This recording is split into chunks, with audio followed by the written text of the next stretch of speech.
Hello everyone. आज biology classes है। Photosynthesis topic पे हम लोग आज डिस्कस करेंगे, जो कि थर्ड लेक्चर है। अभी शुरुआत में थोड़ा धीरे धीरे चल रहे हैं, अभी जुड़ने का क्रम शुरू हो रहा है। कोई स्टूडेंट अभी नहीं आया है, देखते हैं। और हम लोग जो है ऑटोट्रॉफिक न्यूट्रिशन या स्वपोषी पोषण आज पढ़ेंगे। तो चलिए देखते हैं, टॉपिक पे आते हैं सीधे। ऑटोट्रॉफिक न्यूट्रिशन, फोटोसिंथेसिस या इसको स्वपोषी पोषण बोलते हैं। तो आते हैं, बस सेट करते हैं।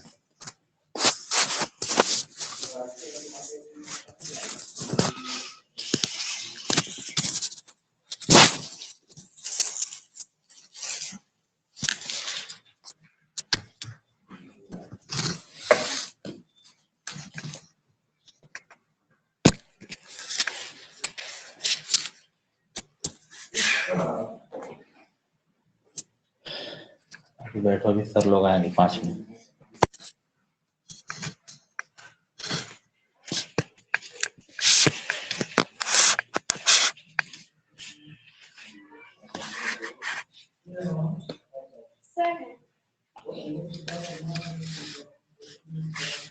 आज 22/6/2021 है। मतलब आप ये ऑनलाइन क्लास ले रहे हैं। 22/6/2021 है और उसमें आज का जो टॉपिक है वो है ऑटोट्रॉफिक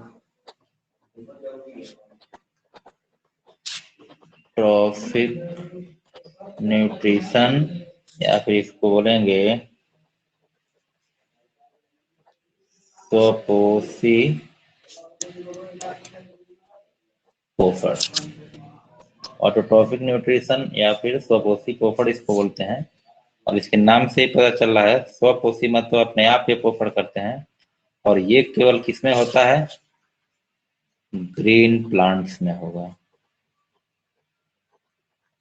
ग्रीन प्लांट्स का मतलब कि ये हरे पौधे, और हरे पौधे में क्यों होगा? क्योंकि इनके पास होता है क्लोरोफिल, या इसको हिंदी में कहते हैं पर्णहरिण। ये पर्णहरिण जो है पौधों के जहां भी हरा भाग होगा उसमें पाया जाता है, या फिर तना हो या फिर पत्ती हो।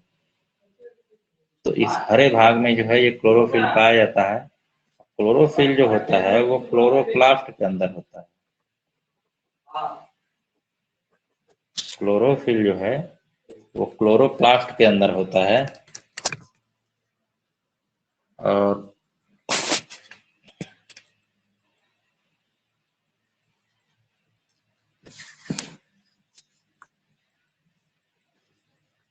क्लोरोप्लास्ट का स्ट्रक्चर आप लोगों को 9th में बताया गया था, एक बार फिर बता दे रहे हैं यहाँ पे।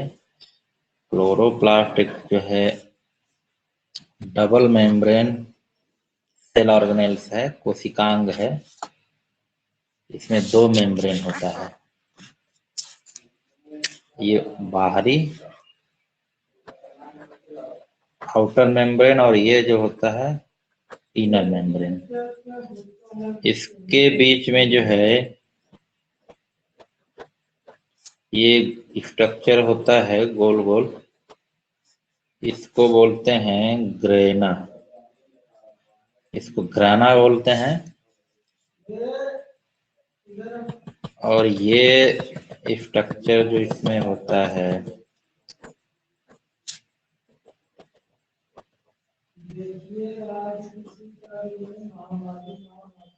ऐसे जुड़ा होता है। तो बाकी जो स्ट्रक्चर होता है इसको स्ट्रोमा बोलते हैं। ये स्ट्रोमा हो गया। ये आपका ग्राना हो गया, ये स्ट्रक्चर ग्राना है और ये स्ट्रोमा है। और इसको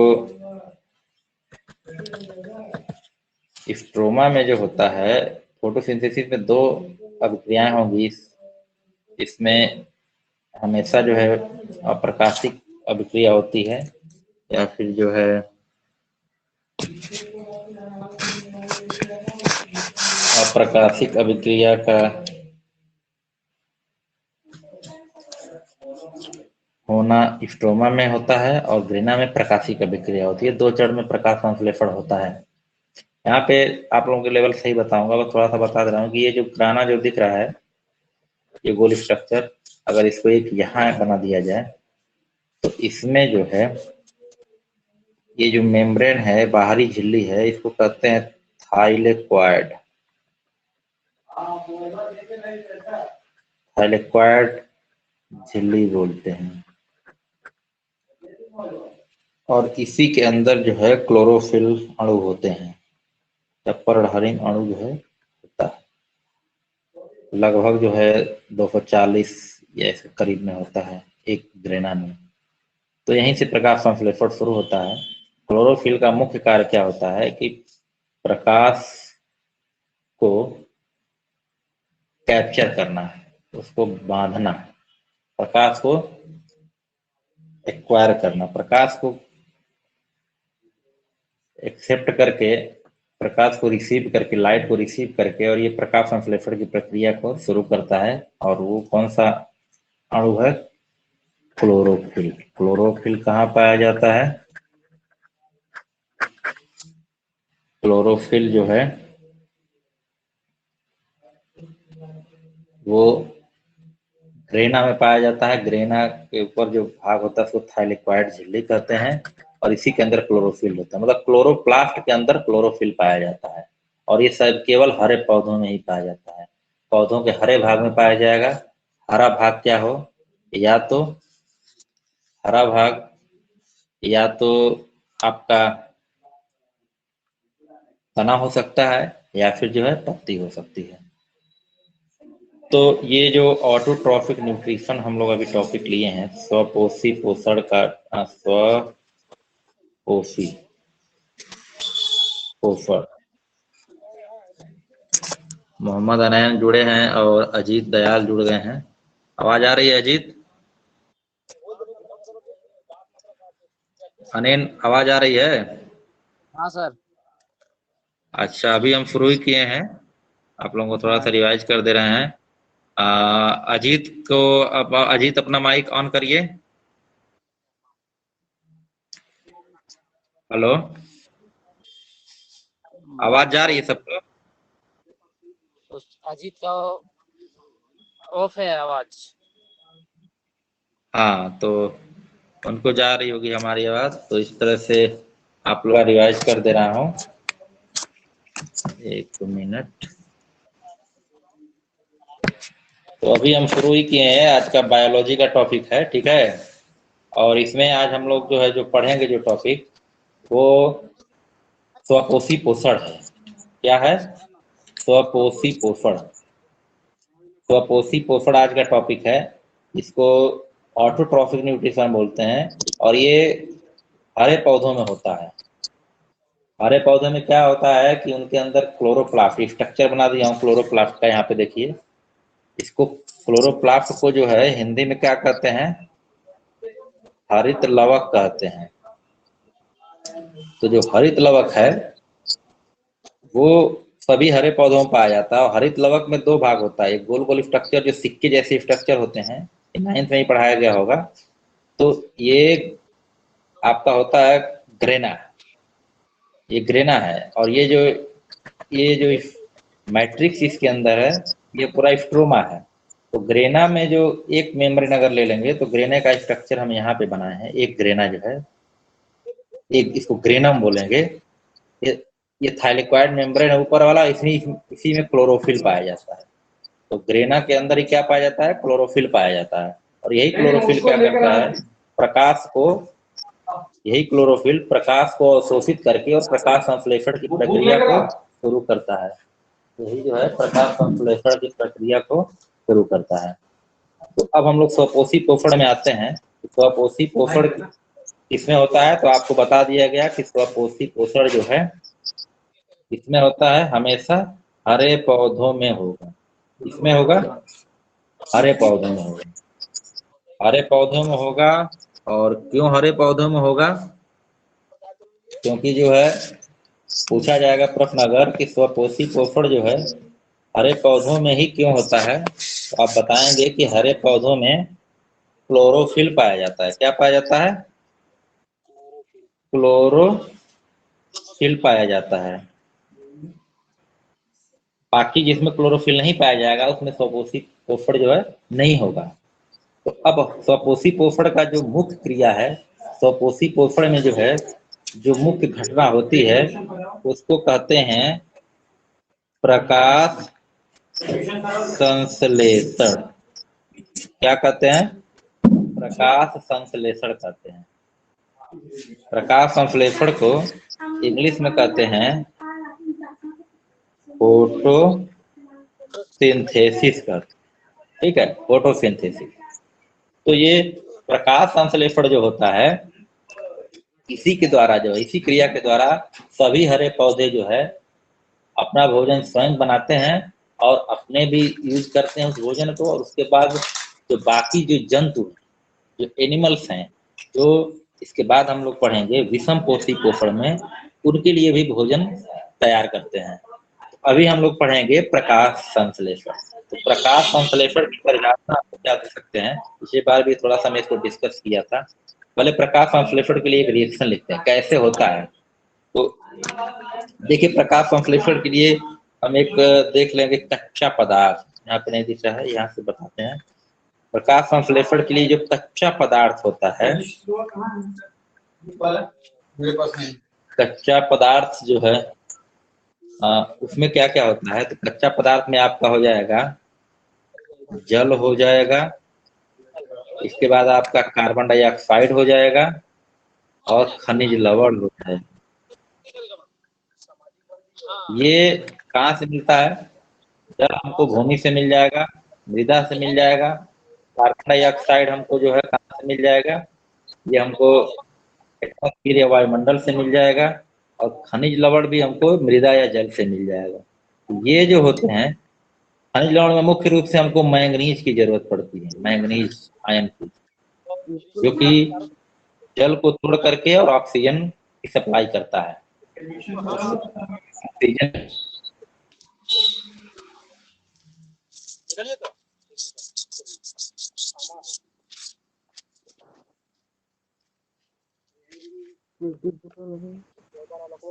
ऑक्सीजन जो होता है वो ये 3 लोग जुड़े हैं, पुरुषोत्तम भी जुड़ गए हैं। आवाज आ रही है? हाँ सर। अच्छा ठीक है। तो आज का हम लोग का टॉपिक जो है वो प्रकाश संश्लेषण है, ठीक है ना। प्रकाश संश्लेषण का मतलब, इसको हम नई स्लाइड ले चलते हैं, अभी फिर से आप लोगों को बता देते हैं।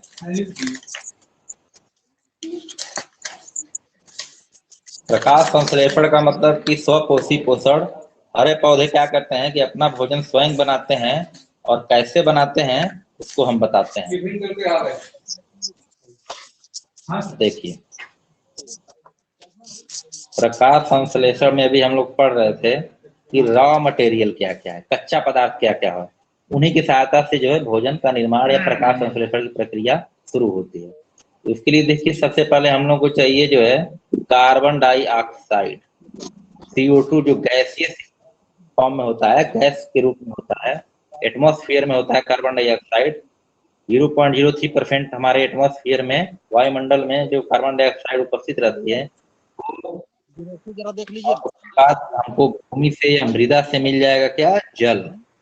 जल और इसके बाद जो है क्या रहेगा इसके ऊपर, हम लिख देते हैं क्लोरोफिल। क्लोरोफिल किसमें पाया जाता है, अभी पीछे बताया हूँ कि क्लोरोफिल जो है क्लोरोप्लास्ट में पाया जाता है, हरित लवक में पाया जाता है। हरित लवक में जो सिक्के जैसी संरचना है जिसको ग्रेना कहते हैं, उस ग्रेना के अंदर जो है क्लोरोफिल के अणु होते हैं और वही जो है प्रकाश को अवशोषित करके और प्रकाश संश्लेषण की क्रिया को शुरू करते हैं।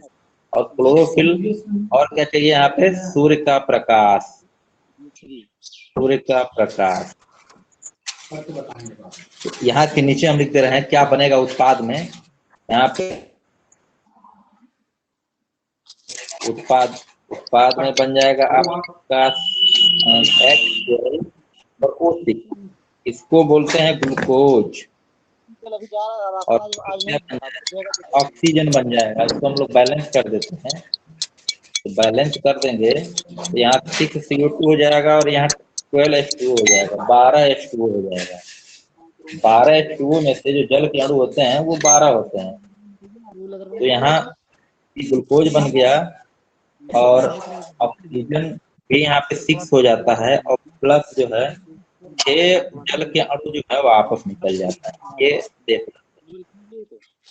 इस तरह से ये प्रकाश संश्लेषण का ये जो रिएक्शन है बहुत ज्यादा इम्पोर्टेंट है और इसको आप लोग याद रखेंगे। ये आपका जो पोषण होता है या जो श्वसन होता है, जो हम लोग कल बताए थे रासायनिक अभिक्रियाओं के प्रकार में, ये श्वसन की अभिक्रिया होती है वह एक जो है उष्माक्षेपीय अभिक्रिया होती है। ये उसका उल्टा है।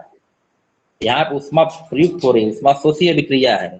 तो प्रकाश संश्लेषण की अभिक्रिया को पूछा जाएगा तो आप लोग बताएंगे कि ये उष्मा शोषी अभिक्रिया। ठीक है, सभी लोगों को मेरी आवाज जा रही है? हाँ सर।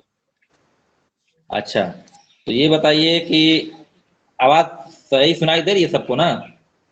हाँ सर। ये बताइए कि कच्चा पदार्थ क्या क्या प्रयुक्त होगा प्रकाश संश्लेषण में?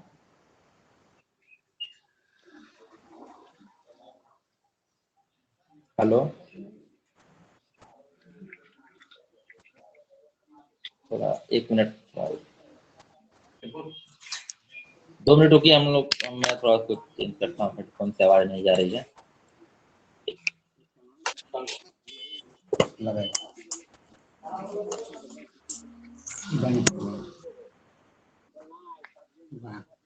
हेलो, हाँ सर। हेलो, अच्छा अब आवाज आ रही है सही?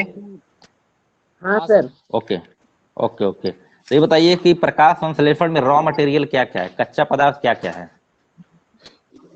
कच्चा पदार्थ क्या क्या है? देखिए, कार्बन डाइऑक्साइड है और जल है, ठीक है ना?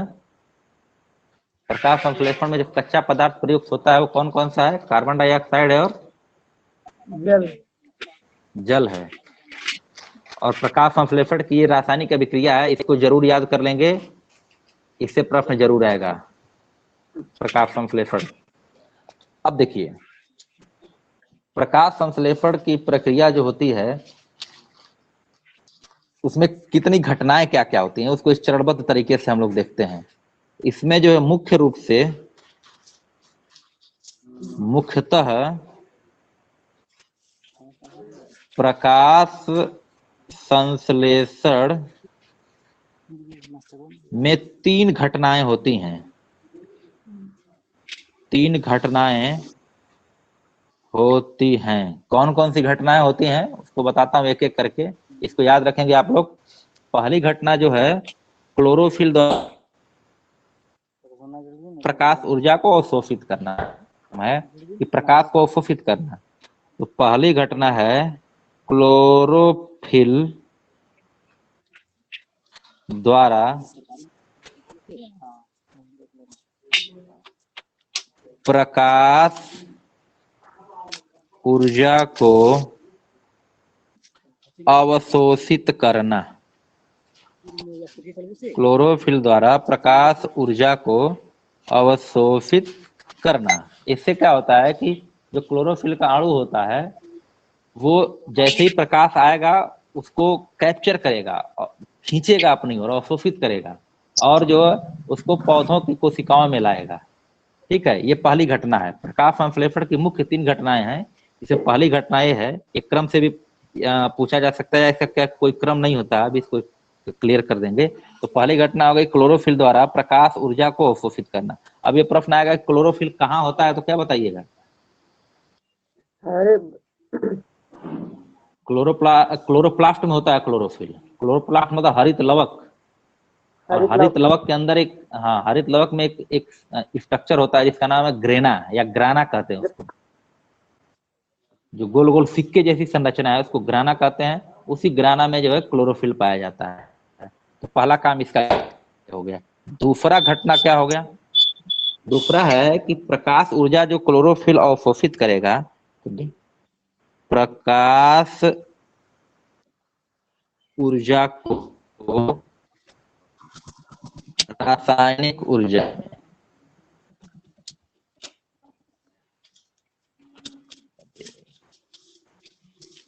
प्रकाश ऊर्जा को रासायनिक ऊर्जा में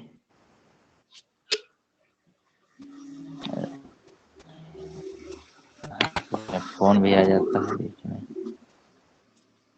को रासायनिक ऊर्जा में रूपांतरित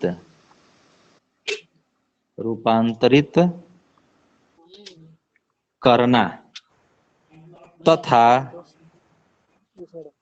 जल अणुओं, एक मिनट, दिख रहा है कि नहीं? नहीं अभी दिख रहा है, ऐसे लिख दे। अब देखिए दूसरा घटना क्या है इसमें? दूसरा घटना है प्रकाश ऊर्जा को रासायनिक ऊर्जा में रूपांतरित करना तथा जल अणुओं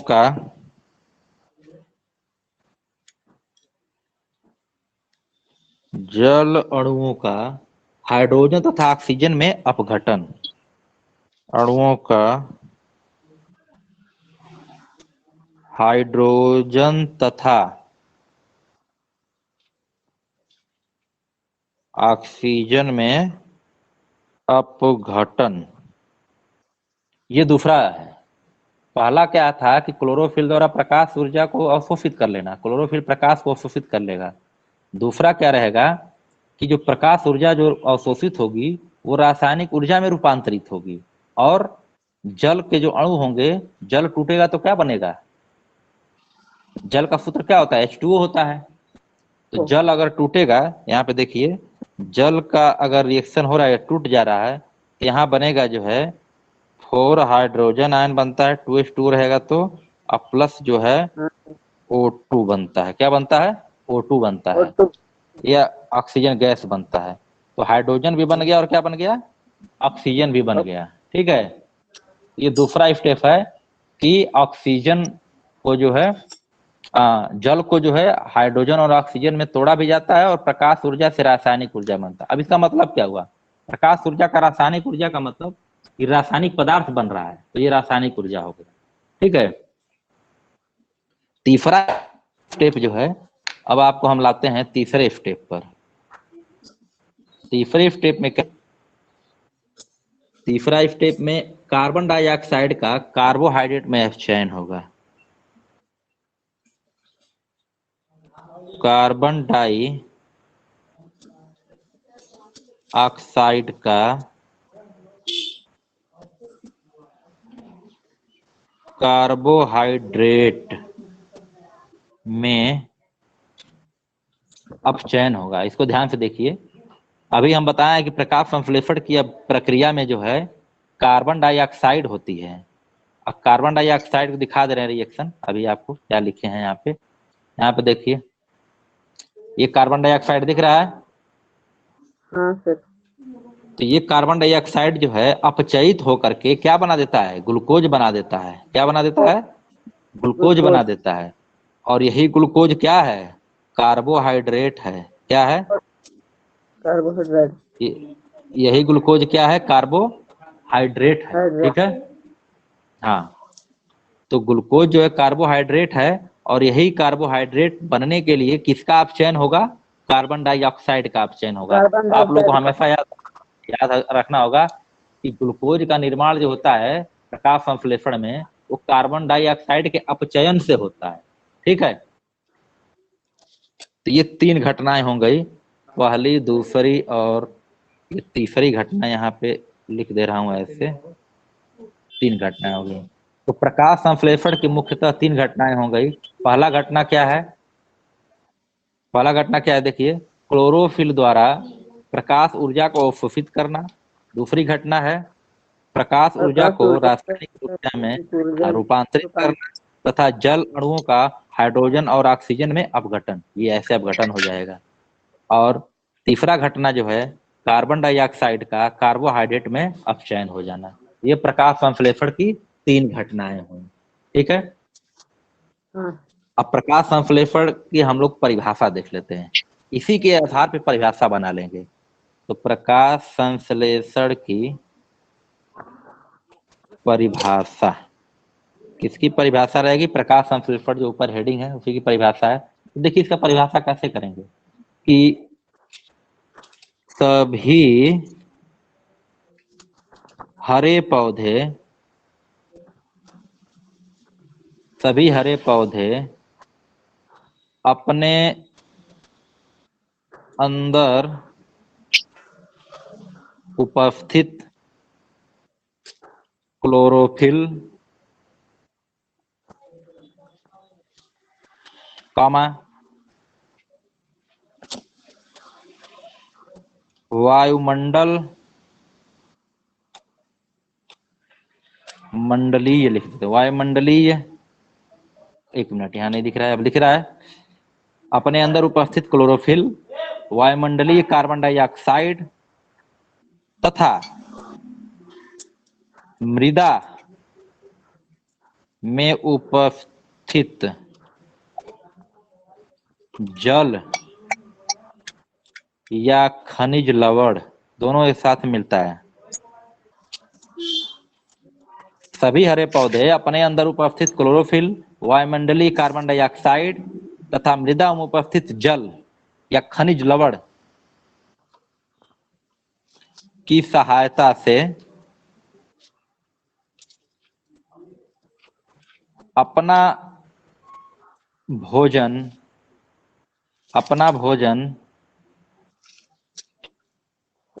स्वयं बनाते हैं।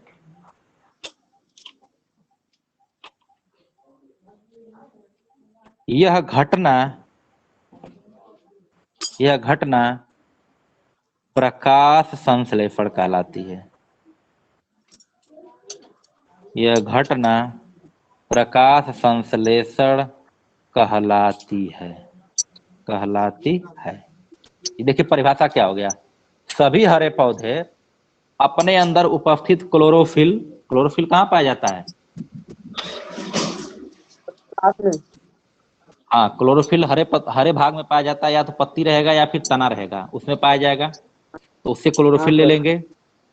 वायुमंडलीय ऑक्सीजन ले लेंगे और मृदा में उपस्थित जल हो जाएगा और खनिज लवण हो जाएगा। एक चीज और इसमें देना था, देखिए भूल गए, सभी हरे पौधे, एक चीज और लिख दे रहे हैं इसको, देखिए सूर्य के प्रकाश की उपस्थिति में, क्या लिखना है यहाँ पे?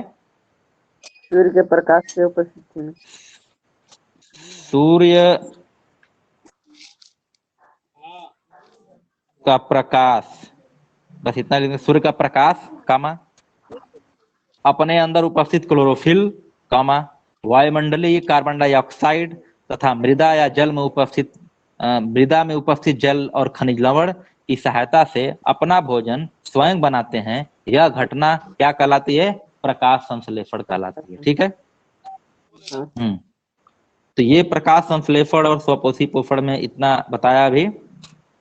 तो स्वपोषी पोषण में आप इतना जानेंगे कि स्वपोषी पोषण उन्हीं लोगों में होगा जिनके अंदर क्या पाया जाएगा? क्लोरोफिल पाया जाएगा। और क्लोरोफिल केवल किसमें पाया जाता है? पौधों में पाया जाता है। और पौधों में कौन से पौधों में? हरे पौधों में। किस पौधों में पाया जाएगा? हरे पौधों में पाया जाएगा। अब आप लोग ये बताइए कि कुछ पौधे ऐसे भी होते हैं, या एक पौधों में एक प्रजाति ऐसी भी है जिसमें जो हरे रंग के नहीं होते हैं, या जिसमें क्लोरोफिल नहीं पाया जाता है। कोई बताएगा उसको? कौन है वैसा पौधा? पौधा मतलब प्लांट का एक ऐसा समूह है जिसमें क्लोरोफिल या हरा रंग नहीं पाया जाता है। वो कौन सा है?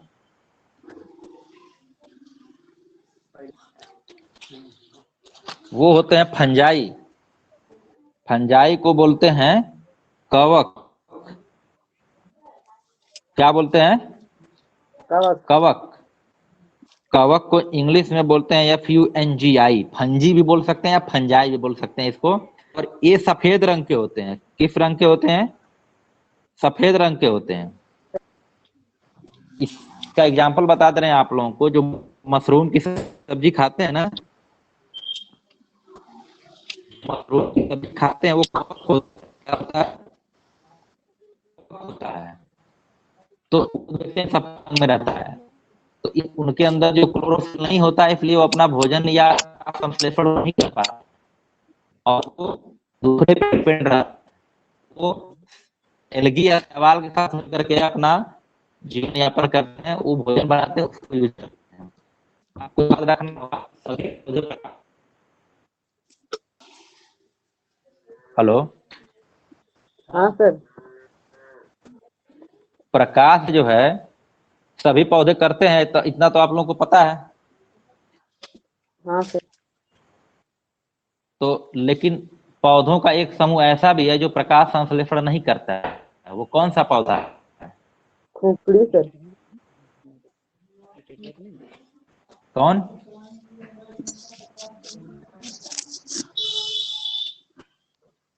कवक। कवक बताया ना अभी। हाँ सर। कवक जो है प्रकाश संश्लेषण नहीं करेगा। क्यों? क्योंकि उसके अंदर क्या नहीं पाया जाता है? क्लोरोप्लास्ट में पाए थे। हाँ, क्लोरोप्लास्ट या क्लोरोफिल उसके अंदर नहीं पाया जाएगा, इसलिए जो है वो प्रकाश संश्लेषण नहीं करेगा। क्यों नहीं करेगा? ये कवक जो है प्रकाश संश्लेषण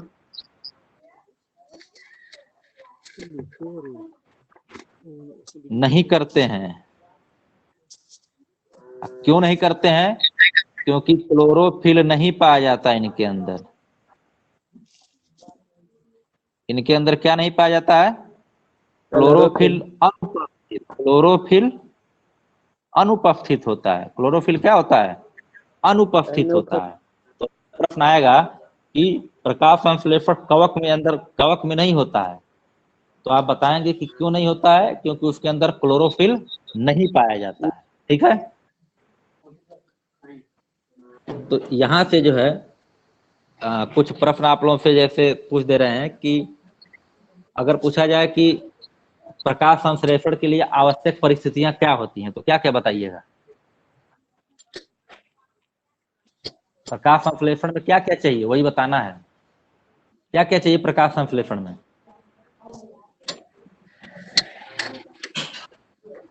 बताइए। तो जो जो रिएक्शन बताया गया ना, अभी अभी रिएक्शन हम बताए हैं, तो क्या क्या उसमें था? प्रकाश संश्लेषण में क्या क्या चाहिए? पहला था अभी कार्बन डाइऑक्साइड। क्या क्या चाहिए?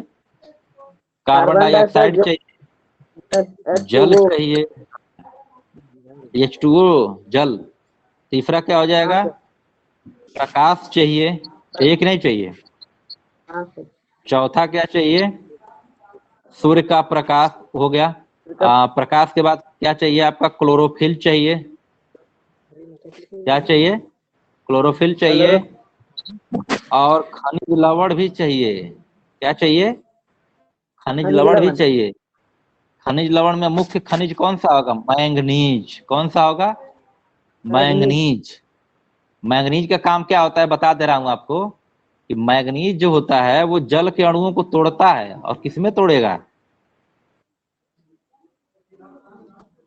जल को किसमें तोड़ेगा? अभी बताया हूं, बताओ। जल को ग्लूकोज में। जल को ग्लूकोज में नहीं, ग्लूकोज कार्बन डाइऑक्साइड से बनता है। ध्यान दीजिएगा। ग्लूकोज या जो कार्बोहाइड्रेट बनता है वो कार्बन डाइऑक्साइड से बनता है। और जल जब टूटता है तो हाइड्रोजन और ऑक्सीजन निकलता है। क्या होता है? हाइड्रोजन ऑक्सीजन निकलता हाँ, जल जब टूटेगा तो हाइड्रोजन और ऑक्सीजन निकलेगा। तो यहाँ पे निकलता है 2H2O हो जाएगा। तो 4 हाइड्रोजन आयन और प्लस O2 हो जाता है। ठीक है। और यहाँ पे होता है क्या? Manganese ion. क्या होता है? Manganese manganese ion. Mn2+। तो खनिज लवण की भी जरूरत पड़ती है। ठीक है। तो अभी हम लोग जो है स्वपोषी पोषण और प्रकाश संश्लेषण की प्रक्रिया को पूरा देखें। इसमें प्रकाश संश्लेषण के लिए आवश्यक परिस्थितियां क्या क्या थी बताइए। परिस्थितियां तो हो गई। अब प्रकाश संश्लेषण में घटनाएं क्या क्या हुई हैं? 3 घटनाएं हुई हैं ना, मुख्य मुख्य हाँ मुख्य सर। कितनी घटनाएं? 3 घटनाएं। तीन। 3 घटनाएं हो रही हैं, तो कौन कौन सी घटनाएं हो रही थी? पहला घटना क्या था बताइए। प्रकाश संश्लेषण की ऊर्जा। क्लोरोफिल जो है प्रकाश को अवशोषित करता है, ठीक है। हाँ हाँ दूसरा क्या था कि प्रकाश ऊर्जा जो अवशोषित होगी वो रासायनिक ऊर्जा में बदलेगी और जल के अणुओं का क्या हो जाएगा? हाइड्रोजन और ऑक्सीजन में टूटना हो जाएगा, टूट जाएंगे, अभी बताया हूं। और तीसरा घटना क्या है कि कार्बन डाइऑक्साइड का कार्बोहाइड्रेट में क्या हो जाएगा? अपचयन हो जाएगा। कार्बोहाइड्रेट का किसमें अपचयन हो जाएगा? कार्बन डाइऑक्साइड का किसमें अपचयन हो जाएगा? कार्बोहाइड्रेट में अपचयन हो जाएगा, ठीक है। हाँ। Okay okay. तो ये प्रकाश संश्लेषण आज हम लोग पढ़े, और इसके बाद हम लोग जो है प्रकाश संश्लेषण के कुछ प्रयोग हैं उसको हम लोग नेक्स्ट क्लास में पढ़ेंगे। और पत्तियों में कैसी संरचना होती है उसको बता देंगे आप लोगों को, और प्रकाश संश्लेषण के प्रयोग भी आप लोगों को, अगर स्कूल खुलता है तो आप लोगों को सामने से कराएंगे या फिर इसी में लाइव क्लास में ही आप लोगों को एक्सपेरिमेंट करा के दिखाएंगे, ठीक है। हाँ। तो आप लोग और लोगों को जोड़िए, बहुत कम लोग जुड़ रहे हैं। बोलिए कि सब लोग जुड़े, नहीं तो आगे बहुत प्रॉब्लम होने वाली है। और जो लोग नहीं जुड़ रहे हैं मैं सबका डेटा बना रहा हूँ, 9th के जो जितने लोग 10th में गए हैं, जो लोग क्लास में नहीं जुड़ रहे हैं सबका मैं जो लोग जुड़ रहे हैं उन लोगों का नाम अलग से लिखा हूँ, और उन्हीं लोगों को मैं प्रैक्टिकल में नंबर दूंगा। बाकी जो लोग क्लास नहीं कर रहे हैं उन लोगों को प्रैक्टिकल में नंबर नहीं दूंगा, इतना मैं बता दे रहा हूँ। सभी लोग सुन लें इसको, जो है तो बता देना सभी लोगों को, ठीक है। हाँ, तो आज के लिए बहुत बहुत धन्यवाद आप लोगों का। आज आप लोग रिवाइज करिएगा, नेक्स्ट क्लास में हम लोग फिर मंडे और ट्यूसडे को मिलेंगे। Thank you.